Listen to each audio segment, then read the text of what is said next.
Westbrook is listed as doubtful for tonight's game against the Denver Nuggets, and I even made a video diving into, is this the writing on the wall for Russell Westbrook? If the Lakers perform well tonight and things kind of look on the up and up without Russell Westbrook, do they just have him, quote unquote, ride out this hamstring injury a little longer than otherwise, right? Because Russ has been a model of just consistency, playing every game, and now he's just randomly having this hamstring issue when he got injured like a week ago and played the last few games fine, which I think is a little interesting. Plus, they're holding him out. There's all these talks about a trade. The Lakers really want to target Terry Rozier and try to work out a deal to get Terry Rozier. Per Shams, like Terry Rozier is high on the Lakers list for tradable targets, and the Charlotte Hornets actually make a lot of sense as a trade partner. Now, obviously, it'd have to be more than just Terry Rozier for salary reasons and stuff, but Terry Rozier could very well be included in a trade for Russell Westbrook.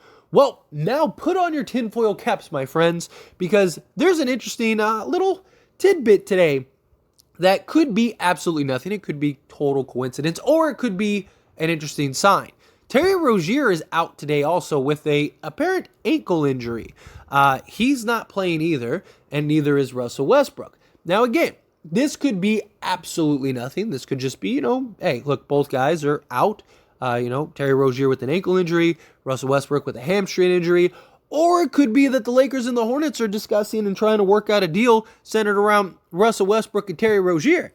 That could be a possibility too. Because look, if these two guys are to be traded for each other, then one, Terry Rozier, wouldn't you want to kind of have him sit on the sideline and not get hurt, right? Because then that would ruin any chances for any trade if Terry Rozier ends up hurting himself or something. So, he misses a couple games while they try to work it out. Russell Westbrook misses a couple games while they try to work it out. Although I think Westbrook sitting, if we're going to be fair, isn't as significant as, I guess, Rozier sitting, because Russell Westbrook, teams aren't trading for Russell Westbrook to play Russell Westbrook. They're trading for Russell Westbrook to buy him out and clear off a salary, like long-term salary guys like a Terry Rozier, right? Rozier's got 4 years, $100 million on his contract. So that's why it would make sense for him to sit out. But Russ, they don't really care about, because Russ is probably never going to play for Charlotte unless they actually want him to play at least until LaMelo comes back.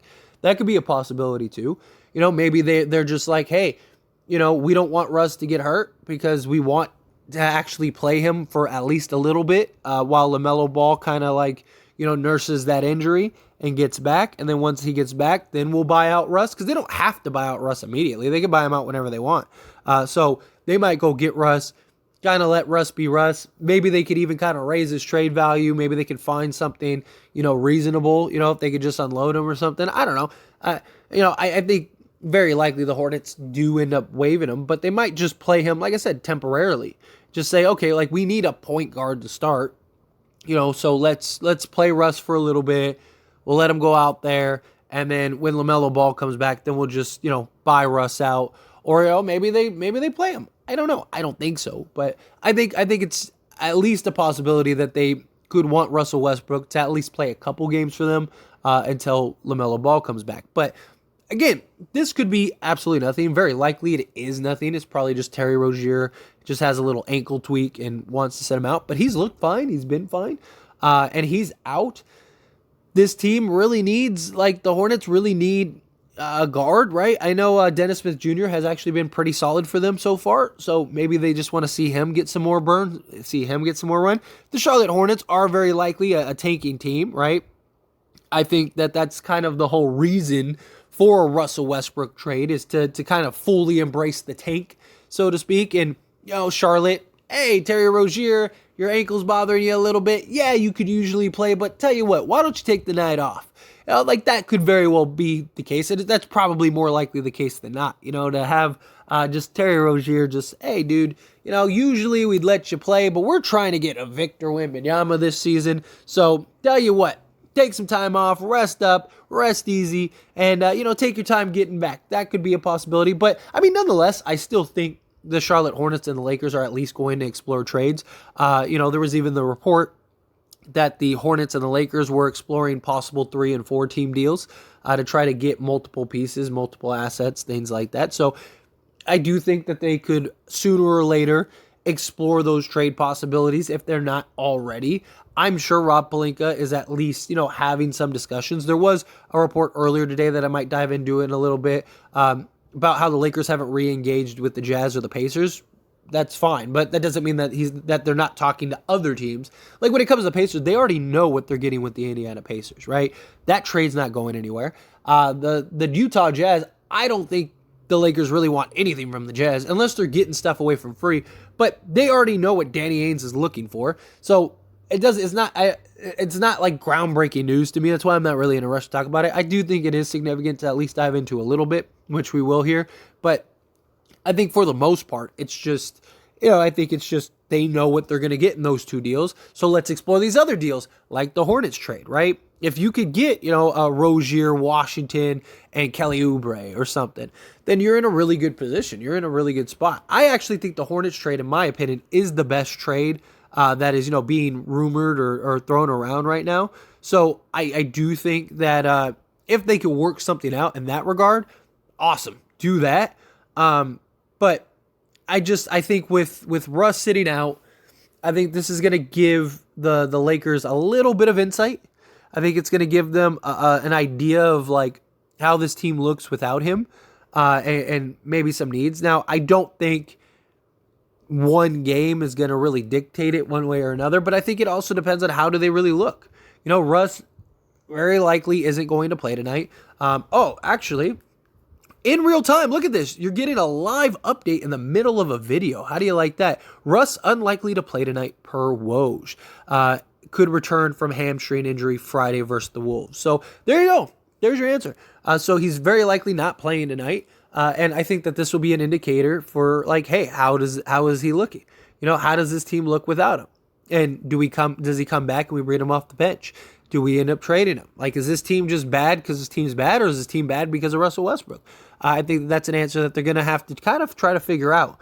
But nonetheless, again, I think the Hornets deal is the best deal. I really like the Hornets trade. I think it's the best package in my opinion. And I think, it's interesting. Again, it could just be nothing. It could simply be just a, coincidence, which again is very likely, but I just thought it was at least worth an interesting talk, right? Why not have some fun and explore some possibilities here? Go down some rabbit holes here a little bit, put our tinfoil caps on, and just talk about some stuff. But anyway, as always, this is a discussion, so I want to hear from you. Let me know your thoughts and opinions down in the comments section below. What do you think? Think there's nothing? Do you think it's something? Do you think the Lakers end up trading Russell Westbrook? Do you think they'll trade him sooner rather than later? Do you think tonight will be a good indicator whether Russell Westbrook is going to be getting traded or not? Do you think that we're going to see a different sort of reinvigorated team, a team that's ready to run, a team that's ready to rock, like because they don't have Russell Westbrook and they don't have that baggage kind of weighing them down, or you think it's not going to make a difference? I don't think Russ is the only problem. I think he's part of the problem because he's just a bad fit. But I think this team's problems are far deeper than just Russell Westbrook. And I do think that the Lakers could use a trade, right? They could use some like fresh blood, some fresh like faces, some fresh energy. I think that would really help. That's why one of the reasons I kind of like the Hornets deal also, because you could get 3 or 4 guys in that deal you could basically just do a whole roster rehaul, right? Like if you could get Rozier, Hayward, Oubre, or whatever, Hayward, Washington, and Rozier, because it seems like the Lakers really want Rozier. So like if you could work out something like that, you could get those faces. I think that would add just such, because one, I think they'd move off of Russ, so you kind of get that like dark cloud away from you, and then you get some pieces that you really do need. You're not just adding guys just for the sake of adding guys. You're actually getting pieces that are going to help you win and be a better team. But I also just think that you have the subtraction, the addition, and then you just have like the overall team. I just think it'd be a new energy, new environment. You got new guys that weren't a part of just the controversy and just, again, the dark cloud that seems to be just kind of weighing over the Lakers. So, the Lakers, I think, would be in a better position because these guys are coming in little wet behind the ears as far as new players. They're just excited to be there, be on the Lakers, try to compete for a championship, stuff like that. I think ultimately the Lakers' problems are pretty deep right now. and especially the shooting. They got to get their shooting up. And I think sooner or later they are going to kind of average out, which won't be elite. They're not going to be an elite three-point shooting team, but I think they'll be somewhere in like the 32 to 34 range once they average out. But we'll see. We'll see how it all plays out. Again, love to hear your thoughts and opinions. However you feel, good, bad, ugly, somewhere in between. Let me know down in the comment section below.